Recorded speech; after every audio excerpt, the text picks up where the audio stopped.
कमाल। आप देख रहे हैं VBCN IBN TV Bihar Jharkhand.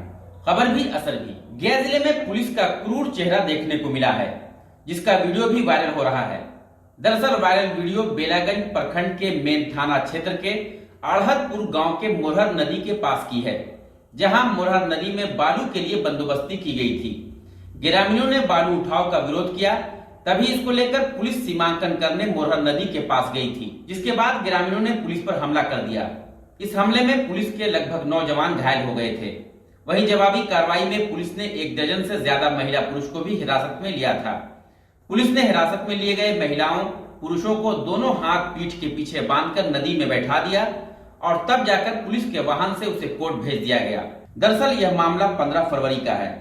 इस मामले में सिटी एसपी राकेश कुमार ने बताया कि जो भी सरकारी काम में बाधा डालेगा उस पर सख्त से सख्त कड़ी कार्रवाई की जाएगी, क्योंकि सीमांकन को लेकर जब पुलिस गई तो ग्रामीणों ने पुलिस पर हमला कर दिया, जोड़ेबाजी की, जिससे हमारे 9 से 10 जवान जो हैं वह घायल हो गए थे, जिनका इलाज किया जा रहा है।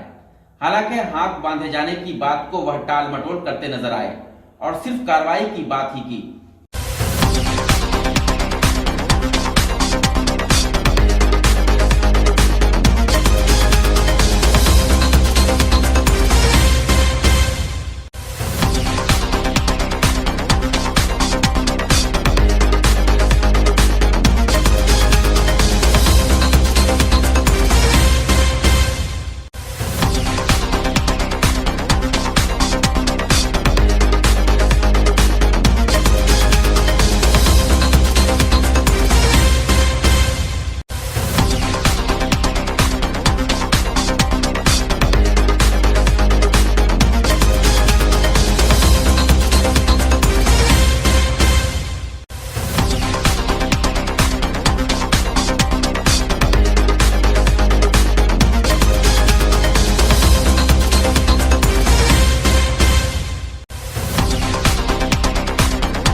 मारला के घींच के लड़का के भीग देलक, ओने हमरा मारे लगल, लड़को के पटाक देलक है। मैंने देखो तो अब कमर पर मारलक है, कमर से न बनी थे। विभाग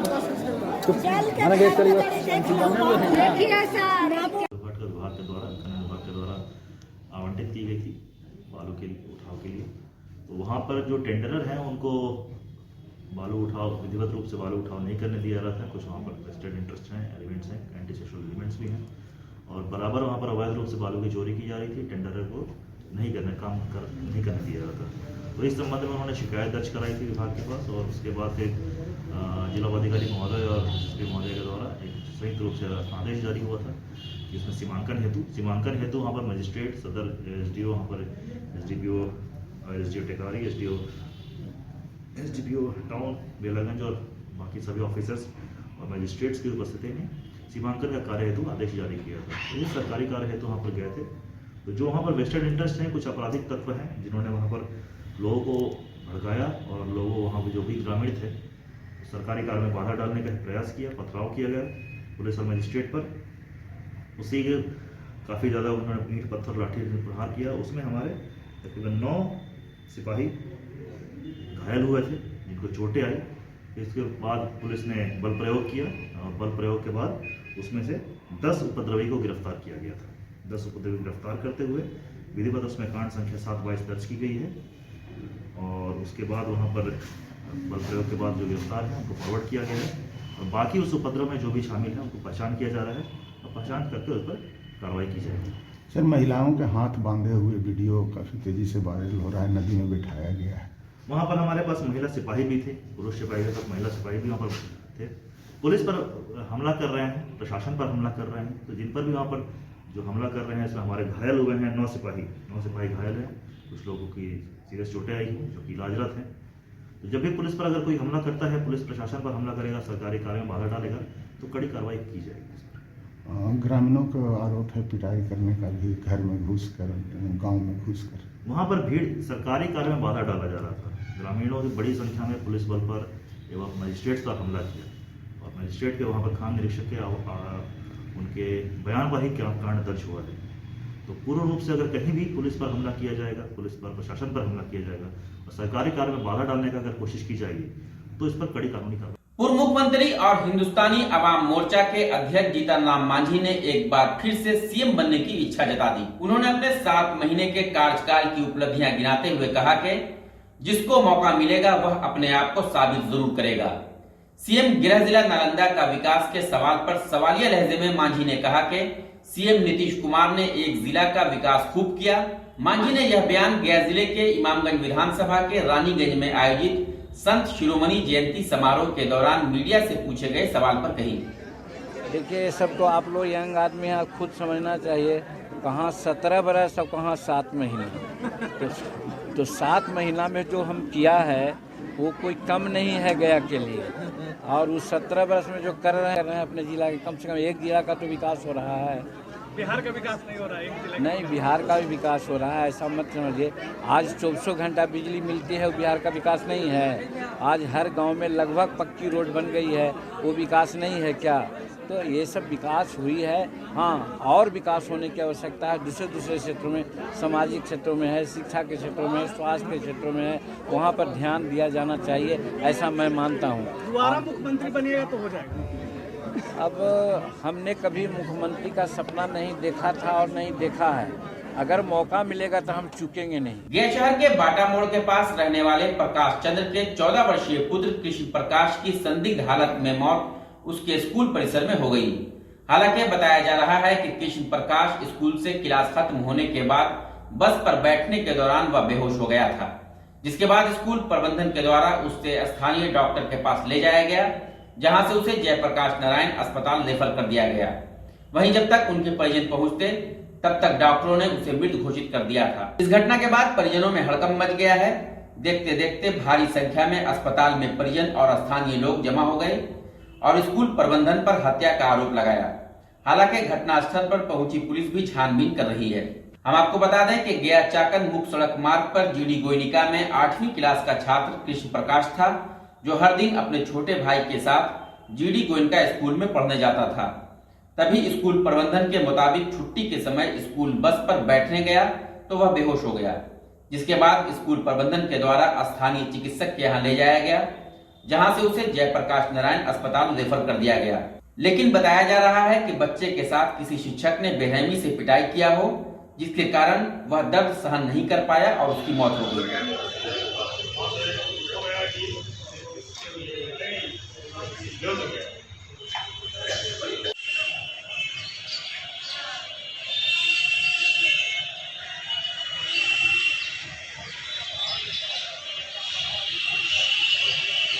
मारुति वैन पे बैठा आया, अचित अवस्था में था। उसके बाद उसको अंदर ले आया गया इमरजेंसी वार्ड में। डॉक्टर नर्स पकड़ा और यूँ छोड़ दिया। और कुछ तो मन में सवाल उठा कि देयर इज समथिंग, कुछ हो गया, क्योंकि इमरजेंसी में कुछ होता है डॉक्टर तुरंत लग जाता है, जो भी स्लाइन लगाना कुछ भी लगाना। तो चूँकि बाप है, मन नहीं मान रहा था मेरा,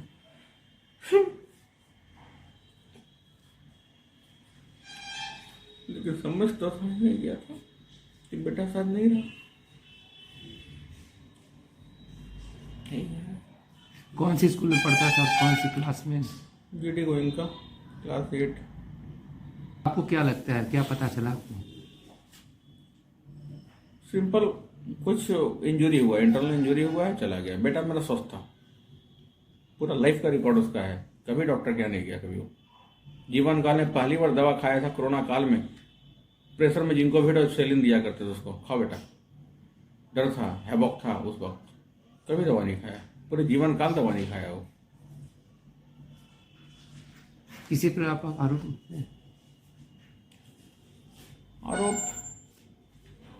उसके क्लासमेट से पता चला है कि शिवेंदु सर नाम के टीचर जो हैं वही बाल पकड़ करके केवनी से मारा करते थे। तो स्कूल प्रशासन की गलती है कि ऐसे साइको टीचर आपके यहाँ है, आप अवेयर नहीं हैं, आप केयर नहीं कर रहे हैं। आप बच्चा नहीं पढ़ता है, निकाल दीजिए उसको आप। लेकिन ये साइको टीचर आपके स्कूल में है तो डिफॉल्टर आप यूक्रेन और रूस के बीच इन दिनों बढ़े तकरार से यूक्रेन में एमबीबीएस की पढ़ाई कर रहे बोधगया के दर्जनों छात्रों के परिजनों की चिंता बढ़ गई है। छात्रों को दिन में कई बार फोन करके परिजन जानकारी ले रहे हैं। बोधगया के दर्जनों छात्र यूक्रेन के खार्किव नेशनल मेडिकल यूनिवर्सिटी में मेडिकल की पढ़ाई कर रहे हैं। हालांकि छात्रों का कहना है कि वह जहां रह रहे हैं वहां स्थिति अभी सामान्य है। उनके विश्वविद्यालय व कैंपस में जिस तरह का माहौल पहले था अब भी बिल्कुल वैसा ही है। आपके बच्चे मेडिकल की पढ़ाई करने यूक्रेन गए हैं, अभी जो वहाँ स्थिति बनी हुई है उस पर आप बच्चा से कल रात में 10 बजे बात हुआ था। वो बोला कि यहाँ तो स्थिति जैसे नॉर्मल था उसी तरह से है, लेकिन हम लोग को तो युद्ध की स्थिति जो न्यूज़ में देख रहे हैं उससे चिंता बना हुआ है।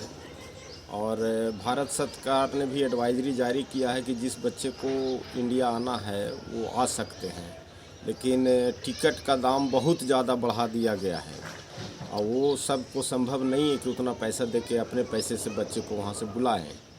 अब नॉर्मल पहले भाड़ा 20-22 हज़ार 25 हज़ार के करीब होता था, अभी 1.5 लाख में भी टिकट नहीं मिल रहा है। और दूसरी बात है कि बैंक अकाउंट को सुन रहे हैं कि रूस ने हैक कर लिया। अगर हम पैसा भी यहाँ से भेजते हैं बच्चे के अकाउंट में टिकट कराने के लिए तो उसको तो अकाउंट में मिलेगा नहीं, तो उसके साथ तो मुसीबत खड़ा है। अब भारत सरकार से मांग करते हैं कि जो भी बच्चे भारत के वहाँ पर फंसे हुए हैं उसको रेस्क्यू करके सुरक्षित इंडिया में लाएं। क्या नाम है आपके बच्चे का? आकाश कुमार। किस चीज़ की पढ़ाई कर रहे हैं? MBBS। आकाश के अलावा भी बोधगया के कई बच्चे हैं? जी हाँ, हमारे जानकारी में 12 से 14 बच्चे बोधगया के हैं और ज़्यादा ही हो गए। मतलब मेरे मित्र लोग के बच्चे हैं 12-14 वहाँ पे। वो भी यही बात करते हैं। वो लोग तो बोलते हैं कि यहाँ की स्थिति अभी तक नॉर्मल है, लेकिन जो मीडिया के हिसाब से हम लोग। आपके बच्चे यूक्रेन में भी पढ़ रहे हैं? हाँ, यूक्रेन में पढ़ रहे हैं। रसिया और यूक्रेन के बीच जो लड़ाई की स्थिति बनी हुई है उसमें और मेरा बच्चा का कहना है कि हम लोग ठीक ठाक हैं, कोई दिक्कत नहीं है। उन लोग जैसे प्रतिदिन आना जाना क्लास करना कर रहा है, उन लोग का कहना है कि हम लोग ठीक हैं, हम लोग को कोई दिक्कत नहीं है। और समय के अनुसार अगर कुछ ऐसा होता है तो भारतीय दूतावास के संपर्क में है और भारतीय दूतावास हमेशा मदद के लिए बच्चों को गाइडलाइन दे रहे हैं।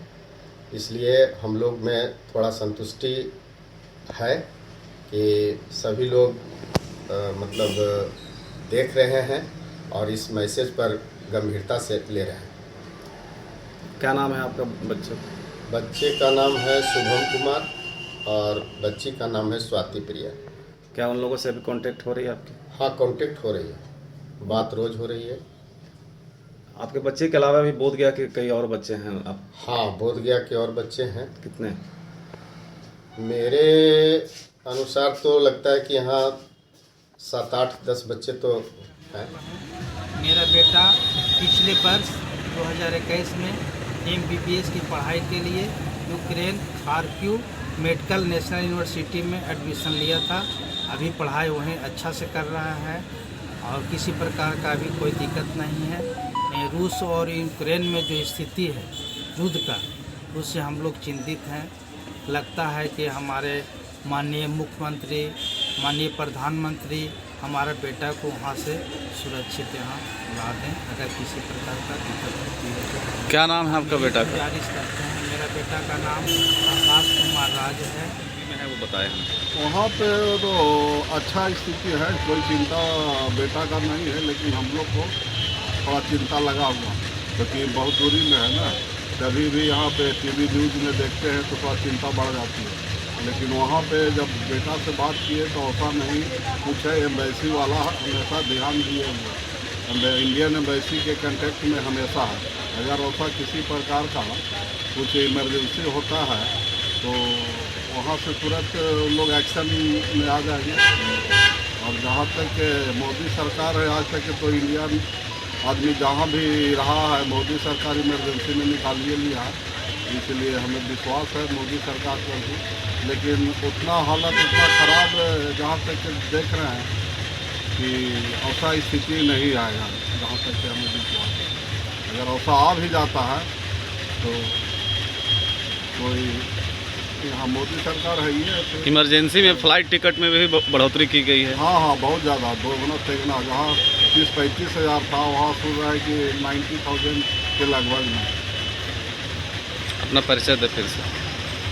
परिचय, मेरा नाम अरविंद कुमार है, मेरा घर अमवा है, मेरा बेटा यूक्रेन में MBBS 3rd ईयर का स्टूडेंट है, बेटा का नाम आदित्य कुमार है।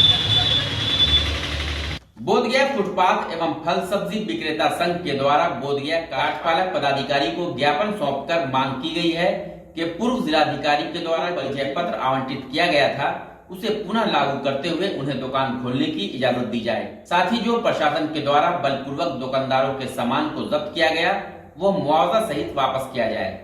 शिष्टमंडल के सदस्यों ने बताया कि कार्यपालक पदाधिकारी ने पूरी गंभीरता के साथ उनकी बातों को सुना है और वो अग्रतर कार्रवाई का विश्वास भी उन्होंने दिलाया है। वहीं कार्यपालक पदाधिकारी ने बताया कि हम लोगों ने भी इस विषय पर चिंतन किया और लगातार सर्वे कराया जा रहा है।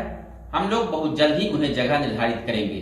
लेकर के बड़ी ही सौहार्दपूर्ण में बातचीत हुई है एसपी साहब ने।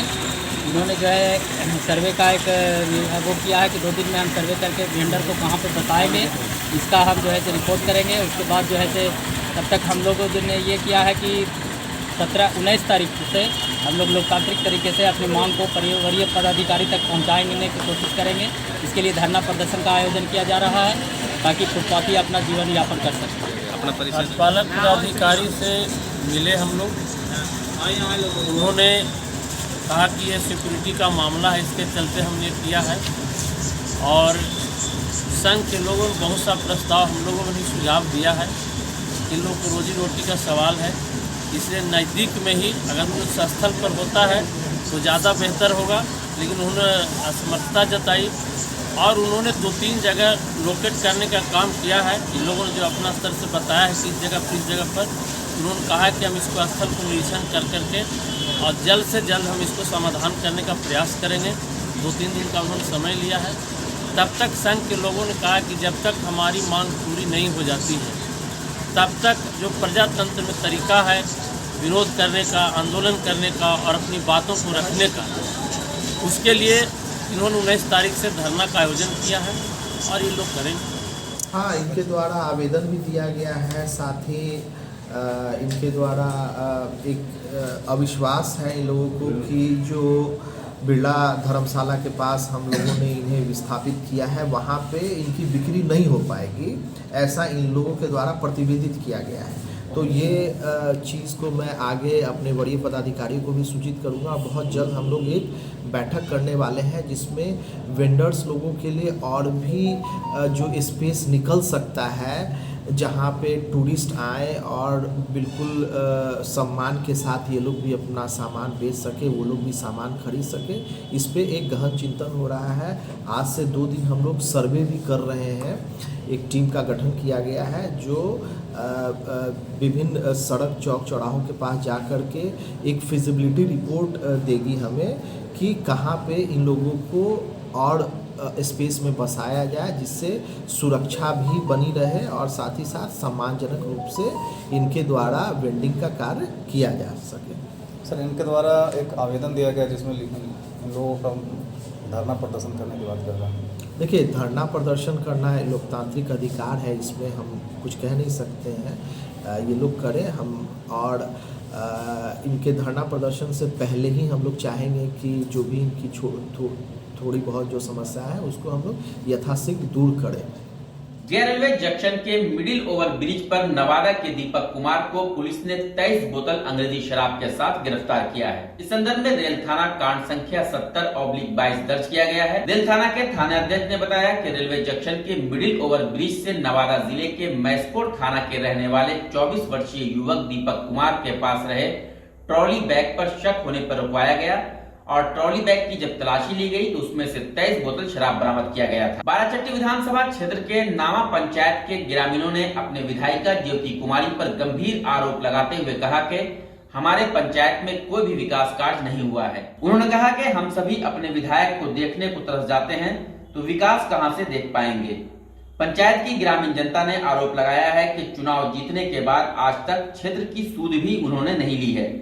एक तरफ मुख्यमंत्री नीतीश कुमार 7 निश्चय योजना के लिए कृत संकल्पित हैं, तो उनके विधायक के द्वारा 7 निश्चय योजना के क्रियान्वयन में कोई भी रुचि नहीं ली जाती है, जिससे इस पंचायत में नल जल, नली गली, सड़क आदि कार्य आधे अधूरे पड़े हैं। नाली गली सब कितना काम हुआ है? 2 तो गली बना बाकी और गली सब बाकी है। क्यों? और नाली तो यहाँ पे नहीं है। नाली थोड़ा सा बनना है बाकी और बाकी है गली में। तो आप जाकर के तो रही हैं। आप तो 95% बाकी है। आप ये दूसरी बार नहीं, 5 साल पहले भी तो आप ही थी। तो उस समय क्यों नहीं हुआ? तो हुआ मानो कि जितना आवेगा उतने न बनेगा। कहाँ से आता है? कहाँ से आता है? कहाँ से? तब 2 गली मतलब बना है उधर फिर इधर। तो 7 निश्चय योजना में जो काम होता है तो उसमें अभी तक कहाँ कितना काम हुआ आपके एरिया में, आपके वार्ड में? मतलब नहीं, हम उनको लड़का करते हैं। अच्छा, क्या नाम है आपका? सुनैना देवी। कहाँ के वार्ड विधायक आती हैं यहाँ? नहीं सर, कभी चुनाव के बाद एक बार भी नहीं यहाँ पे आए हैं। कहाँ के वार्ड सदस्य हैं आप?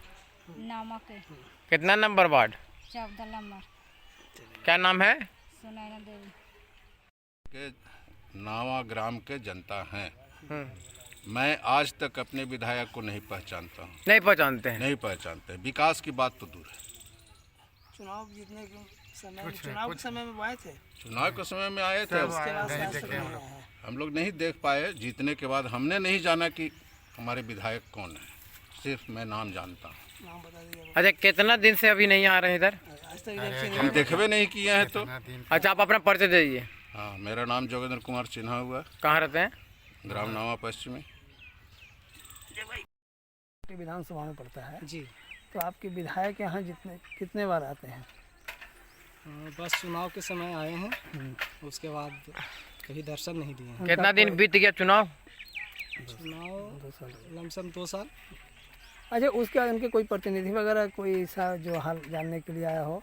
कभी कोई मतलब उसके विधायक के चुनाव होने के बाद कौन प्रतिनिधि है, उनका क्या कार्य, कौन कार्य करता है, हम लोग नहीं जानते। नहीं जानते। यहाँ पर कितना विधायक कौन से काम कितना हुआ होगा?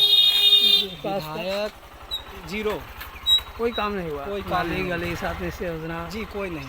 हमारे गांव में नाली की समस्या ऐसा है कि किसी भी घर में मान के चलिए कि प्रतिदिन किसी न किसी से नाली के चलते झगड़ा होते रहता है, लेकिन अभी तक नाली का निर्माण हुआ ही नहीं है। जी नहीं। क्या नाम है आपका? मेरा नाम ललन कुमार हुआ। कहाँ रहते हैं? जी, ग्राम नामा, बोधगया प्रखंड, पंचायत नामा, विधानसभा 12 चट्टी। अभी तक तो एक बार भी नहीं आया। जीतने के बाद एक बार भी नहीं आया। यहाँ का मतलब जो विकास कार्य जो है उसका आज तक कोई सुधी भी कुछ नहीं, कुछ नहीं। विकास क्या होगा इस गांव में? वो नाली तक तो बनेबे नहीं, हो ही नहीं रहा। आप उनको पहचानते हैं? पहचाने को कुछ एक देखबे नहीं किया तो पहचाने को कुछ। नाम जानते हैं उनका? ज्योति मांझी ना है, वही तो ज्योति मांझी। ज्योति मांझी नाम? वही पर्चा में पढ़े थे तो पता चला ज्योति मांझी जी है। आपका परिचय? हमारा परिचय महेंद्र राउत, पिता स्वर्गीय भरत राउत। कहाँ रहते हैं? नामा वेस्ट। यहाँ पर आए हैं हम तो कह रहे हैं कि हम देखवे नहीं किए हैं कि एक बार आए हैं, तो हम क्या बतावे। नाम जानते हैं उनका? सविता देवी तो सुन रहे थे। ज्योति देवी। अबे वही ना कह रहे हैं, हम लोग पाल आवे जाए तब ना हम लोग कुछ बोल सकते हैं, कुछ कह सकते हैं। कुछ दुख अपना तकलीफ। क्या क्या इस गांव में दिक्कत है? दिक्कत तो नाली है और 1-2 जगह आवे जाए के साधन में दिक्कत है। लाइट वगैरह है गांव में? लाइट ना के बराबर है। तो आप लोग टॉर्च से आते जाते हैं? टॉर्च के सहारे? अरे टॉर्च से कहाँ में जाएंगे, किसी तरह पार लग जाता है नैया। शेरघाटी प्रखंड अंतर्गत श्रीरामपुर पंचायत के बेलडीह में शिरोमणि संत रविदास की जयंती मनाई गई। समारोह में मुख्य अतिथि के रूप में पूर्व पंचायती राज मंत्री विनोद प्रसाद यादव उपस्थित हुए। उन्होंने लोगों से कहा कि आप अपने बच्चों को अवश्य पढ़ाएं। जब बच्चे पढ़ लिख जाएंगे तो समाज के सुधारने में उन्हें मदद मिलेगी। वहीं विशिष्ट अतिथि के रूप में शेरघाटी प्रखंड के पूर्व उप प्रमुख डॉक्टर कृष्णनंदन कुमार ने कहा कि संत शिरोमणि रविदास समाज के सच्चे सुधारक थे। उन्होंने समाज के बीच में फैले ऊंच नीच, छुआछूत, रूढ़िवादी भेदभाव, असमानता को दूर करने का प्रयास किया था।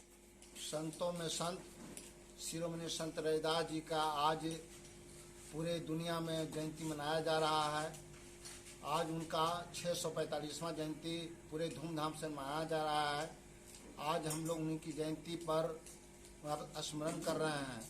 जब शिरोमणि संत रैदास जी जन्म लिए थे मध्य युग में, उस समय घोर अंधविश्वास, छुआछूत, रूढ़िवादी, अमीरी गरीबी काफ़ी जोरों पर था। उस समय शिरोमणि संत रैदास जी ने समानता की बात किए थे, समाज सुधारने की बात किए थे। यही कारण है कि उनको संतों का संत, शिरोमणि का उपाधि दिया गया। आज हम लोग का कर्तव्य बन जाता है कि उनके पद चिन्हों पर चलें और उनका अधूरा सपना का पूरा करें। कृष्णनंदन कुमार, पूर्व प्रमुख, शेरघाटी। गया जिले के शेरघाटी थाना क्षेत्र के सगाही नहर किनारे स्थित पावर ग्रिड के निकट एक अनियंत्रित ट्रक ने ऑटो में जोरदार टक्कर मार दी, जिसमें एक विकलांग व्यक्ति की घटनास्थल पर मौत हो गई। वहीं 6 लोग घायल हैं। मृतक की पहचान शेरघाटी थाना क्षेत्र के सगाही के घोड़जारा गांव निवासी 35 वर्षीय सुनील चौधरी के रूप में की गई है। घायल व्यक्ति आदित्य कुमार ने बताया कि हम लोग अपने गांव सगाही के घोड़जारा श्री रामपुर पंचायत के बिलड़ी गांव में जन्मदिन समारोह में जा रहे थे। विपरीत दिशा से आ रही 6 चक्का टाटा ट्रक ने जोरदार टक्कर मार दी, जिसमें टेम्पो में बैठे 7 लोगों में से एक की मौत घटनास्थल पर हो गई। वहीं 6 लोग घायल हो गए। घायल की पहचान आदित्य कुमार, अजीत कुमार, पूजा कुमारी, ममता देवी, मोनारिक चौधरी, मृतक की पत्नी सुनीता देवी शामिल हैं। गांव के एक व्यक्ति सुजीत कुमार ने बताया कि मृतक एवं मृतक की पत्नी दोनों विकलांग हैं और उनके 2 बच्चे हैं, जिनका देखभाल करने वाला अब कोई नहीं रहा। आरोप यह भी लगाया जा रहा है कि ट्रक मालिक और थाना अध्यक्ष की मिलीभगत से थाना अध्यक्ष के द्वारा कहा जा रहा है कि इस मामले में कुछ नहीं होगा और न ही कुछ मुआवजा मिलेगा। हालांकि थाना अध्यक्ष राजकिशोर कुमार सिंह ने बताया कि आवेदन मिलने के बाद कार्रवाई की जाएगी।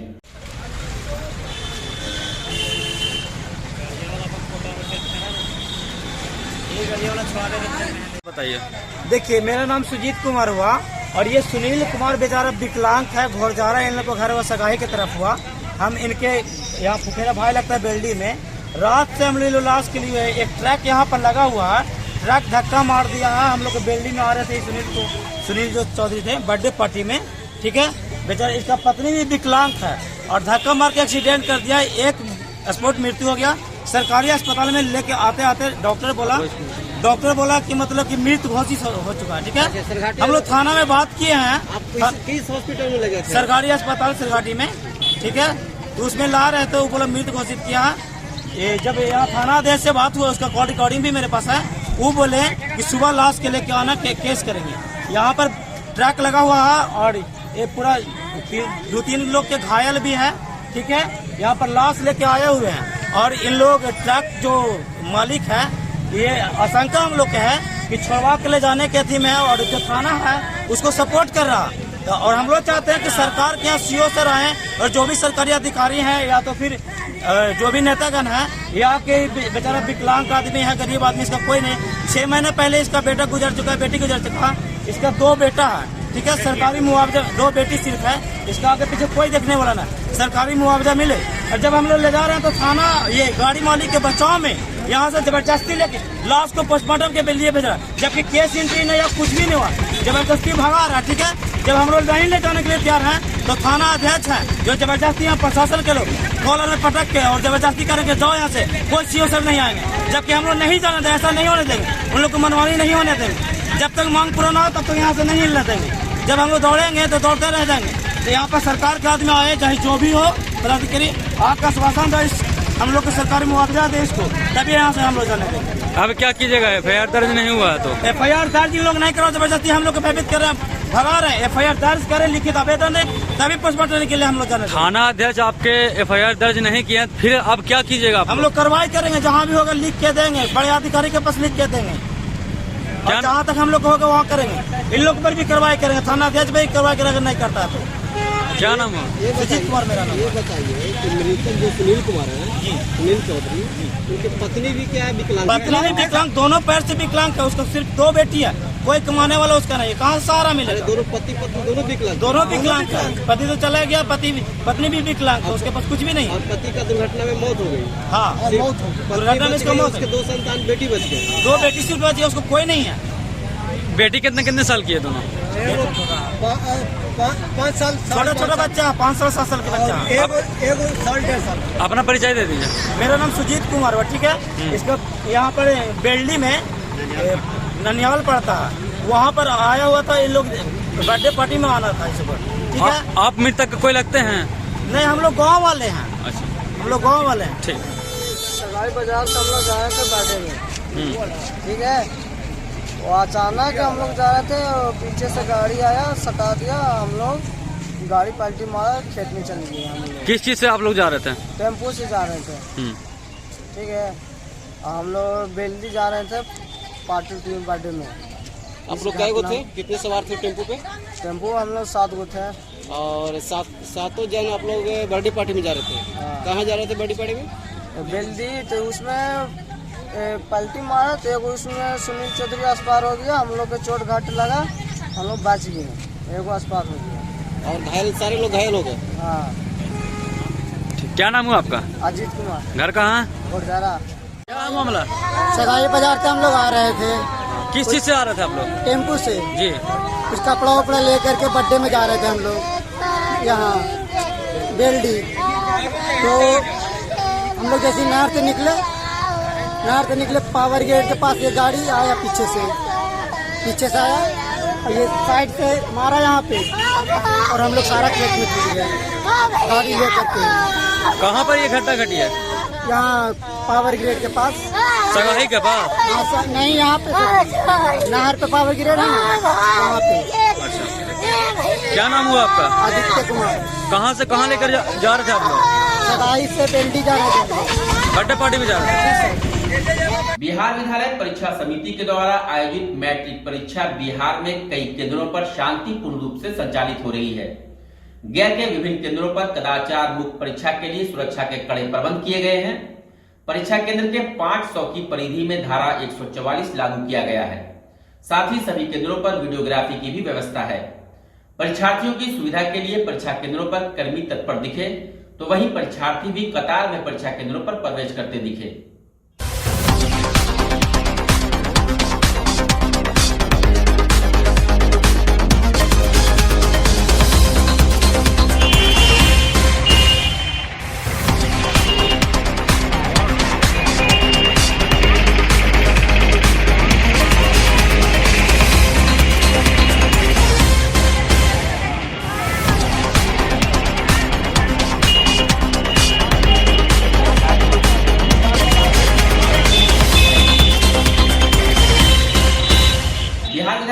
समिति के द्वारा आयोजित मैट्रिक परीक्षा 2022 के पहले दिन नालंदा जिले के विभिन्न जगहों पर गहमा गहमी का माहौल रहा। 2 पारियों में आयोजित इस परीक्षा के लिए नालंदा जिले में 38 परीक्षा केंद्र बनाए गए हैं, जिसमें बिहार शरीफ में 20, हिलसा में 8 और राजगीर में 10 परीक्षा केंद्र बनाए गए हैं। इनमें से छात्रों के लिए 22 तथा छात्राओं के लिए 16 परीक्षा केंद्र निर्धारित हैं। इन परीक्षा केंद्रों पर 27,159 छात्र और 23,601 छात्राएं शामिल होंगे। परीक्षा स्वच्छ एवं कदाचार मुक्त वातावरण में आयोजित सुनिश्चित करने के लिए परीक्षा केंद्र पर 161 स्टैटिक दंडाधिकारी भी प्रतिनियुक्त किए गए हैं। साथ ही सतत वीडियोग्राफी की व्यवस्था भी की गई है। नालंदा जिले के बिहार शरीफ स्थित निजी क्लिनिक से पिछले 7 फरवरी को नवजात की चोरी का मामला सामने आया था, लेकिन 10 दिन बीत जाने के बाद भी पुलिस के द्वारा नवजात को नहीं बरामद किया जा सका, जिसको लेकर नाराज परिजनों ने भाकपा माले कार्यकर्ताओं के साथ गुरुवार को शर्म कल्याण केंद्र में प्रदर्शन करते हुए धरना दिया। परिजनों ने बताया कि 6 फरवरी को चंडी बाजार निवासी बब्बन मांझी की पत्नी पूजा कुमारी को प्रसव के दौरान तेज दर्द होने पर परिजनों ने चंडी प्राथमिक स्वास्थ्य केंद्र में भर्ती कराया, जहां उसे एक संतान हुई। इसी दौरान उसकी मां की तबियत बिगड़ने लगी, जिसके बाद परिजन उसे बिहार शरीफ सदर अस्पताल लाए, जहां प्रसूता की गंभीर हालत को देखते हुए डॉक्टरों ने रेफर कर दिया। उसके बाद परिजनों ने महिला को कचहरी रोड स्थित निजी क्लिनिक में भर्ती करवाया, जहां एक महिला आशा बनकर आई और नवजात बच्चे को चोरी कर गायब हो गई। भाजपा कार्यकर्ता रामदास अकेला ने बताया कि क्यों नहीं एसपी साहब जवाब दो, अभी तक बच्चों को बरामदी क्यों नहीं एसपी साहब जवाब दो, भाकपा माले जिंदाबाद। हम लोग का मांग है कि एक जो चंडी प्रखंड के बच्चा जो है वो जो है मोहन किशन मांझी टोला के बच्चा जो है आज से 10 दिन पहले यहाँ पर हॉस्पिटल जो सदर हॉस्पिटल है, यहाँ से प्राइवेट हॉस्पिटल में दलाल के जो ले गया और वहाँ से बच्चा गायब हो गया। उसके बरामदगी के सवाल पर हम लोग भाकपा माले के लोग यहाँ पर बैठे हुए हैं। ये अभी लगातार जो है यहाँ के जो है जिला के जो यहाँ के सदर जो डीएसपी है लगातार आश्वासन देते रहा पीड़ित परिवारों को कि हम बच्चा को बरामद करते हैं, बच्चा को बरामद, लेकिन 10 दिन बीत गया, अभी तक बच्चा को बरामद नहीं हो रही है। इसलिए भाकपा माले की नीति में भाकपा माले के लोग हम लोग यहाँ पर अभी धरना पर बैठे हुए हैं कि जल्द से जल्द इनकी बच्चा को बरामदी की जाए, नहीं तो और बड़ी आंदोलन की जाएगी। क्या नाम है आपका? रामदास सकेला, भाकपा वाले जिला कमेटी मेंबर। IBN टीवी पर खबरों का सिलसिला लगातार जारी रहेगा। आप अपने आसपास की समस्याओं को हमसे साझा करने के लिए स्क्रीन पर आ रहे नंबरों पर वीडियो बनाकर हमें भेजें या हमसे सीधा संपर्क करें। हम बने रहेंगे आपकी आवाज, हम हैं IBN टीवी। आप अपनी खबरों के साथ साथ बिहार की खबरों के लिए YouTube channel IBN TV India को सब्सक्राइब करें और नोटिफिकेशन बेल ऑन करें। जबकि सीधा प्रसारण के लिए डिन नेटवर्क के चैनल नंबर 155 पर जाएं या लॉगिन करें www.ibntv.in। अभी के लिए दीजिए हमें इजाजत, नमस्कार।